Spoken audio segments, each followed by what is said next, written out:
Hello, everyone. You're welcome once again. This is the uncle that you never want to miss, Uncle C, and I'm here with Tosin Olorunleke. It's been a beautiful Sunday. I hope you guys have enjoyed your weekend so far as well. Yes. Has your weekend been good? It's been all right. I wouldn't say beautiful, but it's been all right. I'm grateful. You are grateful, eh? Mm-hmm. All right. So as we promised you on our last episode, we said we are going to switch things up a little. We are going to make our content much more engaging, and we are having for the first time on the show a guest speaker. He's one who is widely read, and he has widely experienced life. I knew him right from the university. We all went to Federal University of Technology, Owerri. He graduated from the Department of Industrial Chemistry, and he has diverse talents. This guy is a writer, he's a novelist, he's a producer, director, just name it. But right now, he works in a food factory, so he produces food for you guys to eat all at the same time. And this person is none other than my friend, my brother. Welcome to our show. Hey man, what's up? It's been a while. I have followed your show for quite a while, and I'm very, very glad that you have me here today.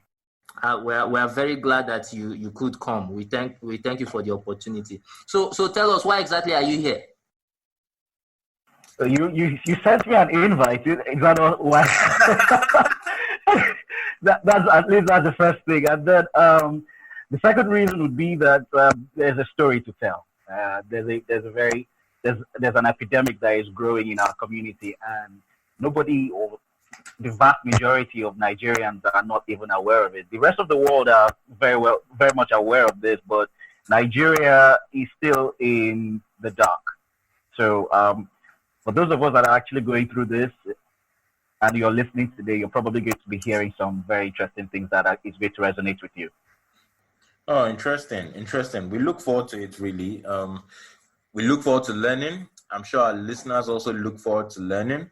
So I think I'll start with you introducing yourself. I noticed that your name is a Yoruba name, and I think, is it an Edo name? Is it? So yes, it is an Edo name. Okay, so Edo people also bear Yoruba names. I'll start with that, although I'm not an expert in that regard. But I'll just tell you that some of us actually bear Yoruba names from time to time. And there's a lot of similarities between the Edo culture and the Yoruba culture. Interesting. All right. So other things about myself, Uncle C already told you that we're friends back in the days, first year. In fact, the first time I actually saw him was in a game center. Or he saw me at the game center. We were supposed to be in class. Wow. We were supposed to be in class and we were playing games. So okay, other things about me, like you said, a storyteller. I love books. I love creativity, and I'm a very big avid Tolkien fan. That's the writer of Lord of the Rings. So from time to time, I actually relate some of his stories to my personal life. Even this one that we are even going to be speaking about today. What else would you like to know about me? Yeah. So I have actually, why I actually got myself involved in this particular topic is because all my life, without even knowing it, until towards the end of last year, I have been surrounded by toxic people, and I didn't even know what they were called until I started taking a deep dive into the subject and trying to understand why these people are like this. So I had them in different areas of my life, my romantic life, my personal, family, at workplace. So identifying these people was almost impossible, but with some research, with some learning and commitment to it daily, I actually started realizing that these people are in our everyday lives. They are in our churches. They are people that we trust. They are people that we tell every of our secrets to, and they do the same thing that they do to every other person. So I think that's basically why I am here today. Welcome, really welcome. So you've already said quite a lot. We don't even know exactly where to start asking you from. But so I think let's start with your story. The story which you have that is relatable to the topic which we are considering? Wow, I have quite a number of experiences with these people. Like I mentioned at work, I realized that I had colleagues and had a boss. In fact, two of them who created very toxic scenarios that made me really doubt my realities, made me question my competence, made me feel very inferior at some point. It was a constant battle to really understand who I was or what my worth was or what my value was. But I knew deep down inside of me that I was very, very valuable. Not that I'm being narcissistic myself, but I knew for certain that I had a lot to offer. But these people, even knowing that they really don't have so much, they try to take and take and take from you, take so much value from you. And then at the same time, without even being grateful, they tear you down. They let every other person assume that you're actually a bad person, a weak person, an incompetent person. They just devalue you. And then it leaves you feeling very hollow and in despair. Then that's for the work environment. For the romantic aspect of my life, I realized that this came as a result of a lot of programming that I grew up with over the years, programming from church, programming from the society, things like a man is supposed to provide everything for his woman, he's supposed to be the bulwark, he's supposed to ensure that she has everything. And then they're in the church where the church is always taking a position where separation is not an option. It might not be every time, though, that they take that kind of position. Separation is not an option. You always have to find a way to solve the situation in your relationship. And then it keeps you stuck. It keeps you stuck without being able to actually make that ultimate decision to say, all right, this is too much for me. I cannot take it anymore. I don't want to have anything to do with this toxic person anymore. Rather, what you're doing is that you're hoping that you can actually change or save the person or try to restore the relationship back to what it used to be, which is where it was a situation where they always give you that respect, give you that love, give you that attention, but eventually it all goes away, and then you are left in a situation where you have to struggle and beg and try to hold on to something that is no longer there. Correction, that was never there in the first place. Mm-hmm. Yeah. Okay, interesting. So for the purpose of today's podcast, we actually, because you have a lot of experiences like you mentioned earlier, but I think we would like to focus on the romantic relationship, how that was for you, how that turned out. All right. So I think I would start by asking, what actually do we call this person who was in the relationship with you at the time Ada, or do we just call her X? We just call her Ada. So what drew you to Ada from the get-go? What would you say made you drawn to her? Wow. Like every gentleman, the very first thing that you're going to that draws everybody is physical attributes, especially when it is, or when the person fits the criteria that you are looking for in the first place. So in marketing or in sales, there is something they call a pre-sold prospect. You get, where you're already looking for something, and then once you see that thing, there's no much question. So once you see the if what you're looking for is a fair lady or a dark lady or a slim woman or a tall girl or she's average height, when you see all of these features physically, they meet your criteria, you're sold.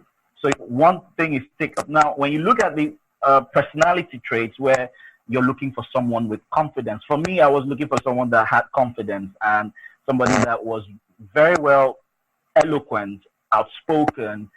So this was the kind of person that she projected to me. But in reality, that wasn't the case. She wasn't these things.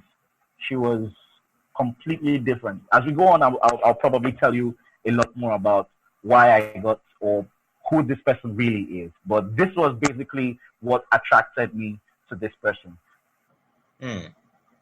Interesting. Plus, she was very sweet. Very, very sweet. Okay. So I noticed you said you kept finding it was almost impossible to know that these people had these toxic traits, actually. So I'm going to ask, do you think it was inevitable for you to have fallen victim for her, or do you think it's something in hindsight that you could have spotted before you started dating? You see, one thing about narcissists is this. In my experience, from the get-go, you probably might not be able to identify them, because what they do from the get-go is, allow me to correct a particular word. Although victim might not be something some people might be very comfortable with, that, or some people might not really want to accept. But I think target would be a much more acceptable word to actually classify people who are in narcissistic relationship with a narcissist. So is it inevitable, or would somebody have been able to see these red flags from the get-go? If you were aware about something called narcissism in the first place, you probably would have known that this person is a narcissist, and you probably avoid that person or maintain a boundary with that person. But if you didn't know, if you were not aware that, okay, there is a predator that is about to actually take my value or abuse me, you would most likely, probably even 100%, even give yourself away for free. You would give yourself away for free. You would trust the person with your secrets. You would trust the person with your resources. You would trust the person with your attention. You trust the person with your time. And this is how you start being erased at a core level. All right. So you used a very strong word there, predator. So that means somebody is intentionally looking for people to prey on. So my question actually is in two folds. The first question is, why would somebody choose to prey on someone else, right? And then secondly is, what exactly do they look for? What kind of vulnerabilities do they look for to be able to know that a particular prey is ripe enough for the picking? Very excellent questions there. Now, your first question is, why do they prey on people? You see, narcissists are the kinds of people that are always hungry. They are never content. You might be the best that you can be. You might give your all, but it's never enough. Let me use a romantic relationship, for instance. Let's say you are the best boyfriend you can ever conjure up in your mind. You've seen models of partners where they actually provide or give attention or give validation to their partner, and you want to replicate that kind of a thing, and genuinely that is who you are. Giving that kind of value to the narcissist is never going to make a narcissist content. There will always be someone else that they need to actually get that fuel from. Now, there is something called a narcissistic supply. A narcissist only sees you as a supply, a source of supply, a source of fuel. And it's never enough for them to have just one source of supply. In fact, the truth of the matter is that as a human being, nobody is perfect. Nobody is perfect. And you cannot give a particular human being everything that they want. And that is where the narcissist, being immature in the mind, narcissists are actually children in an adult's body. So they always want. So you might be able to have so much money, so much love, so much affection for this particular person, but one way or the other, they will always seek a secondary supply. Now, there is a grade A supply, there is a grade B supply, and for some people, there could also be a series of grade C supply. So there always is there's always a need for them to actually require someone. Now, for your next, for the other question, profiling, what criteria? What vulnerability? What are the for them to identify that this person is a good source of supply? Yeah. The very first thing is attention. If you can just give a narcissist an attention, look, some people actually consider narcissists as attention whores, attention prostitutes. So the moment you just give them attention, now I'm not just talking about the person that I have been with. I mean, I have spoken to other friends of mine that, how was that your ex like? And they say the only thing that he just needed is give her attention, and she would probably start doing whatever she wants to do with it. Now, forget the fact that I am talking about a she here. It applies to men as well, and that is why you see that narcissistic men are notorious cheaters, notorious adulterers. The same thing goes for the women. Now, apart from attention, another reason for them to profile you and say, okay, this is a good target is if you have value. If you're not a good person at all, if you're not a caring person at all, if you cannot give somebody attention, if you're not even the most good-looking guy, or you're not the most intelligent guy, or you're not the most strongest or physically attractive person, they'll probably not even listen to you, because for the narcissist, it has to be all about themselves. Now, for them to even get themselves involved with you, it's not because they love you. No. It's more about, is my relationship with you going to make me look good? I don't know if you understand what I'm trying to say here. Okay. Yeah. So my relationship with you, if it's going to make me look good, or if it's going to make me look good in front of my friends or my peers, then you are a good candidate for me to actually be in a relationship with. However, think about it this way. A relationship with a narcissist is not based on love. It's based on transaction. It is, what are you giving me? Now, the little attention that they give to you, the little validation that they give to you, maybe they spend a little bit of money on you. It is so that they can get times 10 from you in return. All right. Huh. Interesting. So the transactional part that you mentioned, some people would argue that every relationship in one sense or the other is actually transactional. So how do you differ the normal transactions and normal relationships from the kind of transactions that would go on in a narcissistic relationship? Sorry, can you repeat that? Okay. So you mentioned that the relationship with a narcissist is usually based on transaction, not love. But a lot of people would actually argue that every relationship in one way or the other is actually transactional. So how do you differentiate the normal relationships that, are transactional, and how do you differentiate even the transactions in those relationships from the kinds that go on in the narcissistic kind of relationship? Okay, so what you're trying to do is differentiate between a healthy relationship and a narcissistic relationship. Now, I would put it this way. If you find yourself in a state where you are always emotionally abused, you're not getting enough attention, you're always begging, and then you find yourself doubting your potential.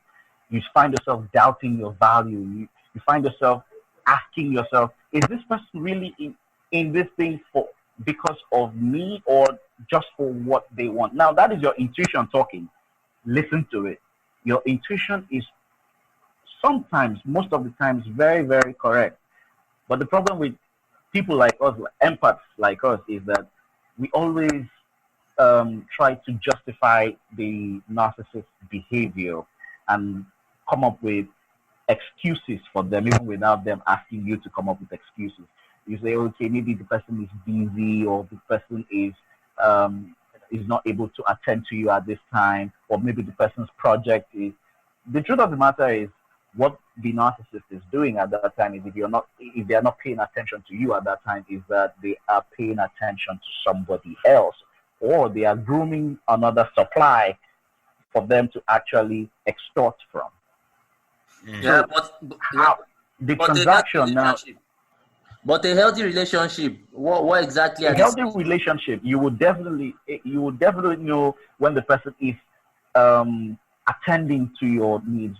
In fact, one of the biggest thing about a healthy relationship is that you would know that this person really does care about you. The things that you're doing for the narcissist and the narcissist is not doing in return for you, you find that in a healthy relationship, somebody else, that healthy individual, that psychologically healthy individual, is definitely doing those things for you. And it is consistent. It is not something that is going to happen in January and then in February it's no longer happening. It's going to be consistent. If there are arguments between both of you, you're not going to be experiencing things like blame shifting, which is very notorious amongst the narcissists, because the narcissist cannot accept the blame for something that they did. They always want you to take responsibility for their own let me control my language. Their own mistakes. Yeah. So can you give an example? Can you give a story that could actually capture that this blame shifting concept? Okay, so let me put a classical one on something that really even happened to me. I caught you cheating. Are you cheating? The first thing that they do is, do you know what the meaning of cheating is? Do you know what the meaning of infidelity is? I mean, seriously, I'm seeing the text on your phone and you're asking me questions. And then when they don't want to accept it, this is what they do. They blame shifting. You're the one that didn't give me time. You didn't give me attention. For goodness sake. You were never there for me. And then you think about it, all the years that you've invested, all your resources that you've invested. I mean, was that not enough? Listen, 100 million naira, pouring it into a narcissist is not going to be enough for them. Calling them 10 times a day, saying, I love you, 50 times a day is not going to be enough for a narcissist. They will always want somebody else. Now, for this particular person, for the number of years that we were together, 5 years that we were together, I called this person every single day. Every single day. How is that not enough? I mean, Chico, how many seconds? I remember. How many seconds? Yes. I think we would actually put it in either it was 20 minutes minimum every day, sometimes 50 minutes, sometimes the credit is going to finish, you top up. So how do you wrap your mind around all of these kind of scenarios where you have really given everything that you really have, but then they tell you, you were never there for me? Anytime the narcissist is in need or the person was in need, without even thinking so much, I just, okay, this is what I'm going to do this for you. But then they say you were never there for me. That is the devaluation. That is them trying to blame you, trying to make you feel inferior so that you actually sit up. In fact, the truth of the matter is that is a classical way or tactic for them to intimidate you, to stop questioning them. They want you to be in line so that anything that they are doing to you, you will be okay with it. Okay, so now you've mentioned this. Can you relate this concept you just explained to gaslighting? Wow, gaslighting. Now, to be very honest, this is something that is one of the scariest things that narcissists do, that even me too, I'm trying to wrap my head around. And gaslighting, it's from a popular movie I think in the 80s. I'm not exactly sure. I never really saw that movie, but every article I've read, they keep talking about the concept is just when you see something, you see a reality in front of you. What the narcissist does is that, okay, let me put it this way. They put a finger in front of you and say, how many fingers do I have up here? and you say it's one. They slap you in the head, and then they say no, it's not one. And you're like, but it's one. They slap you in the head again, and they say it's not one. And then you say it's two. They slap you in the head again, and then you're trying to understand why are they doing this to you, and then they ask you, how many fingers do I have up here? And then you answer with, it is how many fingers you say that you have up. And then it's a good, very good. Now, gaslighting, basically, the way I'll probably be able to explain it to you is whatever the narcissist projects to you, agree to it. That is all they want. You don't have a say. You should not even have an opinion. Just agree to whatever the narcissist is telling you. That's basically what gaslighting is. Now, let me bring it to something that some people might be able to relate to it. They do something to you. Maybe they punch you in the face. Now, this is what and you're like, ow, why did you punch me in the face? The narcissist say, no, I didn't punch you in the face. What I just did was I just swung my hand and it made contact with your face. I'm sorry. Meanwhile, they are not really sorry. In fact, one other thing that you should actually really pay attention to is narcissists find it very difficult to say, I am sorry. Very, very difficult. I don't know if that's clear enough. Interesting. So you also mentioned 5 years. You were in that relationship for 5 years. And yes, 5 years, my man. And I'm pretty sure you didn't just recognize the toxic traits in your partner at the 5th year. So what kept you in this relationship way beyond like the point at which you recognized how toxic this person was for you? All right. So this is where I'm going to explain what is called the toxic cycle. All right. The toxic cycle is from ideation to devaluation and then the discard. Now, it's not like I didn't recognize the toxicity from the get-go. Like, if you remember, I said what they projected from the get-go was sweetness and confidence and all the things that I was actually looking for, which eventually they are really not. So for 5 years, I was making excuses for their shortcomings. Now, let me make something clear. The one I just broke up with, she's not the only narcissist I actually dated. So, and the other one too was I think it was even longer. So don't mind me, I've had a very, very crazy rap sheet with narcissistic people. All right. So now, why did I see it in the beginning? I can't really say if I saw it in the first year, but I can tell you that being that I was not aware, I was actually really enjoying myself. In fact, I was enjoying myself for the first 3 years first 2 years until something happened in the 3rd year, and I wasn't exactly sure why it happened, but I was making excuses for the person. Now, this is what psychologists call cognitive dissonance, where what you actually know of the narcissist in the beginning is conflicting with what you are seeing right now. Now, the truth of the matter is what you're seeing right now is the real narcissist, is the real person, not what they've been projecting to you before. But because of that cognitive dissonance, I dismissed it. I forgave. I moved on. I mean, is that not what we are taught in church? Is that not what forgive and forget? With the narcissist, you may forgive, but do not forget. So that is how I stayed in that relationship for that long. Cognitive dissonance.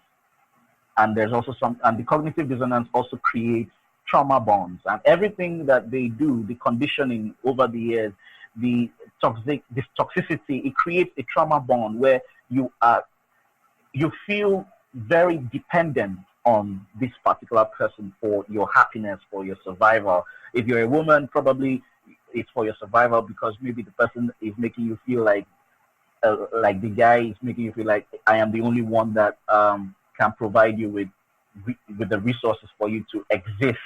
I am the only one that is ever going to love you because of your shortcomings. And then you are completely dependent on this person for resources, for validation, for love, for care, and everything. And you cannot get out of it. Hmm. It just brings to mind an episode of an anime I'm currently following. It's titled... An anime Yes, My Hero Okay. Academia. So the latest episodes, if you follow from episode 10 to 12, concentrated on this small girl who was consistently abused by this gang member called Chisaki. And consistently, he manipulated her so well that she could never run away. She was much more powerful than anybody could imagine, but she just couldn't use her powers because of the systematic abuse this guy subjected her to, telling her things like, you are cursed, it's because of you your father died, everybody that comes around you gets broken, if you leave me, you're only going to destroy people. It's only by my side that you can find some form of existence, some purpose to your existence. And now that you speak about it, I see that it's not just an anime. Even in reality, we've met people like that. We have pastors that make us feel like that. There are pastors who tell us that, listen, without me in your life, the devil would have consumed you. You need me to conduct family deliverances for you. If you don't come to my church, you are simply lost. You have betrayed the faith. You're a backslider. These are words that we grew up with. We grew up with certain individuals like this in power and authority. Our politicians also say the same thing. You can see that happening in some parts of the country where people come out and place themselves as being men above all of the communities out there. So it's quite interesting how pervasive this idea really is, how pervasive it is all over different spheres of our lives. Yeah, so just to add just one thing to what you said, the truth of the matter is the things that the narcissist says, they are lies. I mean, that's another trait of the narcissist that you cannot overlook. I mean, the narcissist would always lie to you. It's impossible for them to tell you the truth, because if they tell you the truth, you will take the other way. You will not want to have anything to do with them. So they have to weave. Oh my God! When I realized my situation, I realized I have been living a lie for years, and this is the most difficult part. And that is why that particular person you were talking about found it very difficult to escape, because when you're waking up, the narcissist will have to reinforce their tactics on you. And that is why breaking up with a narcissist, I think we'll probably talk about that later. Breaking up with a narcissist is usually very, very difficult. It's usually very, very difficult. So one thing about the narcissist, they lie a lot. And that lie is for them to have control over you. So when you think of a narcissist, the one thing you should think about a narcissist is that power to control you. Whether they are 10 years your senior, 5 years your senior, or even younger than you. Let me make something clear. You might be the father or a mother of a narcissist, and your narcissistic child can control you. Your narcissistic child can abuse you. So it's not about age. These people are very efficient in what they do, lying to you, gaslighting, having control over you, manipulating you. These people are exceptionally good with manipulation.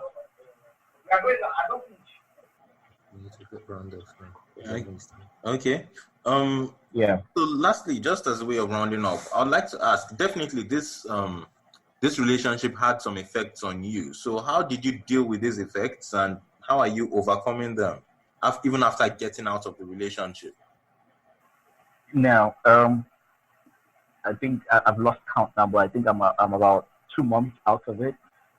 I wouldn't be sitting here and telling you that it has been a joyride. It's not a joyride at all, especially the first week. In fact, the first 2-3 weeks, it was hell. Psychologically for me, it was hell, because I had learned how to live with this person, how to depend on this person, how to love this person, how to give myself, my resources and time to this person.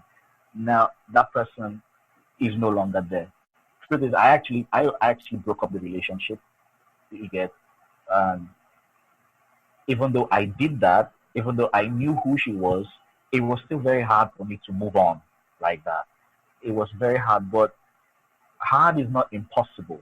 How did I, how did I, how did I deal with it? I had to learn concepts.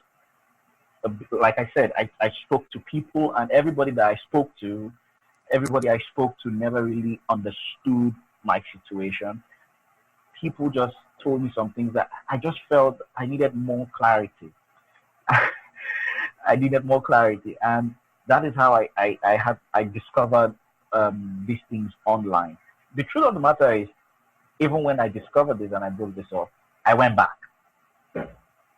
I relapsed, and it was in that relapse situation where I later on discovered the term narcissism. And then in my mind, I was like, oh my God, why did I get back into this thing? And there was one thing all the psychologists said: run, but do it quietly. Now, I had to stage my exit plan. I had to be as strategic as possible because I didn't want the situation. The truth is, the number of times I had actually tried to break up with her earlier, before knowing who she really was, she found a way to manipulate me into staying. She found a way to blackmail me into staying with her. So now that I am out, the truth of the matter is, getting out is not easy, but it's the easier thing to do. The problem is staying out, because a part of you still wants to go back. And that is where you have to learn what is called self-love and boundaries. There are so many techniques in keeping yourself protected from narcissistic abuse. So self-love, boundaries, and then for those people that are already married to narcissists, and maybe, I mean, ever since this particular relationship, I don't believe in the theory that divorce is not an option. I think if somebody is abusing you emotionally, you need to get out. Physical abuse is actually easy for you to say, okay, the person is hitting you, or the person probably wants to kill you. It's easy for you to say, okay, divorce that person. But emotional abuse is not even something dealt with in the court of law. So it's usually very, very difficult for you to tell somebody to get out. But personally, it's not I wouldn't advise somebody to stay in that kind of relationship where you're being emotionally abused, because you are being erased at a core level. Your your soul is more precious than even your body. So you need to actually protect yourself and cut ties from this person. Now, if you have kids with these people, it's even much more difficult. So that is where you have to even learn things like gray rock, and that is also something that I have even applied to myself. That was what I applied when I was still with this particular person. Gray rock is where the narcissist sees you as something that is not very interesting. I mean, if you see a pebble is interesting. If you see diamond is interesting and you want it, but a gray rock is not interesting. Let me give you an example of what a gray rock is. Now, remember when I said something about narcissists require supply from you? There's positive supply and there's negative supply. Let me go a little bit towards the negative supply. The negative supply is where they are attacking you and they want you to actually get angry. Instead of getting angry in return, maybe they insult you, they say you have big head, or you don't know how to bed them very well, or you don't know how to, you don't take them out, you're boring, or something of that nature, or you don't give them money. What you do with Grey Rock is that, okay, that's interesting. I hear you, but no problem. You don't allow emotions to show. You hear it and then you move on. Don't engage the narcissist. So that's one thing. That's what Grey Rock is about. There are other techniques like observe, don't, absorb. There's so many techniques that you can actually find on the internet. So many people that you could actually connect with on the internet. I mean, I think BetterHelp in the last 1 week, they partnered with a particular person called Not Survivor. But I mean, it's a little bit on the pricey side. So getting on that platform, you might find it very difficult. So that's why I said in Nigeria, not many people are familiar with this situation, and that is why we have to start talking about it so that people are aware and then they know how to deal with it. So people like us, where we are actually learning how to deal with these people, who probably reach out to us and say, hey, what are you doing? Because not many people know how to deal with this kind of situation, and they need people that have succeeded in dealing with these kinds of situations and or are succeeding in it. Because like me now, I'm still struggling, I'm still fighting my battles, I'm still trying to keep my boundaries high. Wow. This has really been an intense session, and we really feel so sad to let you go. Sad? Yes. I think sad would have been the story initially, probably when I was still in that situation. But anybody that is out of it should be very victorious. So if you're out there and you're listening, that hey, I am still in this situation. What am I going to do? Hey, first of all, be happy that there are people that have actually dealt with it. There are resources that you can actually use to deal with it. And although it's not easy, but it is actually very, very doable. Yeah.